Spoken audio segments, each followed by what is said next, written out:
आणि एके दिवशी तिने माझी बासरी तोडली.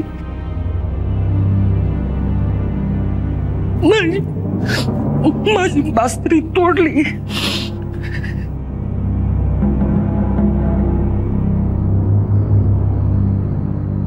बाबा आजारी झाले. त्या आजारपणातही तिने त्यांची काळजी घेतली नाही, औषध पाणी केलं नाही.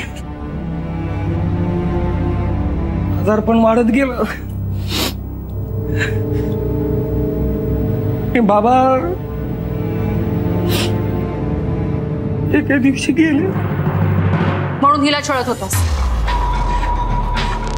म्हणाली. हो, आणि हिलाच नाही, या सगळ्या बायकांना छळलंयस तू, हो ना? का तुला कोणीतरी छळत होतं म्हणून ह्यांना छळायचा अधिकार कोणी दिलाय तुला?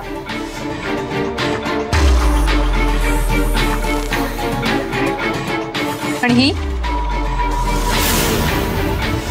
बायको आहे तुझी?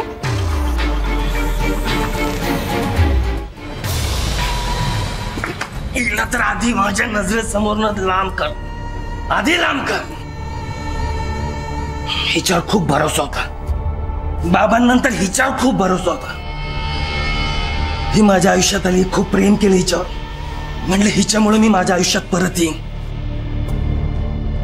सुखी आयुष्य जगेन. पण ही सुद्धा बाईच, ही पण बाईच. प्रेमाचं नाटक करून मला फसवून लुटून पळून गेली. पळून गेली. आलो असतो कदाचित माणसात, आलो असतो. त्यानंतर बायकांचं छळ करणं मला आवडायला लागलं. ही पण बाईच होती. मला असं बनायचं नव्हतं. मला असं कधीच बनायचं नव्हतं. पण ह्या दोन बायका माझ्या आयुष्यात आल्या आणि माझ्या आयुष्याचं वाटोळ करून टाकलं. एक म्हणजे माझी आई,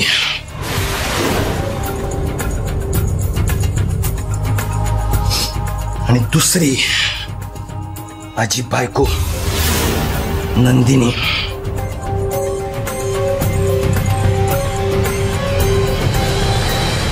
मला वाटतं हा गुन्हेगार नाहीये,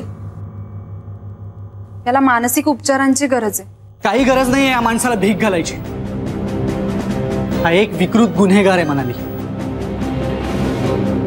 महेश आणि राकेशने पोलीस स्टेशनला जाऊन सगळं कन्फर्म केलंय. त्याची बायको नव्हती याला सोडून गेली, त्याच्या त्रासाला कंटाळून तिने आत्महत्या केली होती. हो, आणि त्याला प्रूफ आहे ही डायरी, याच्या बायकोची नंदिनीची डायरी. यात तिने स्पष्टपणे लिहिलंय हा कसा छळायचा तिला ते. सेठ समीर, येऊन जायला पोलीस स्टेशनला. चल चल म्हणाली. एव्हिडन्स.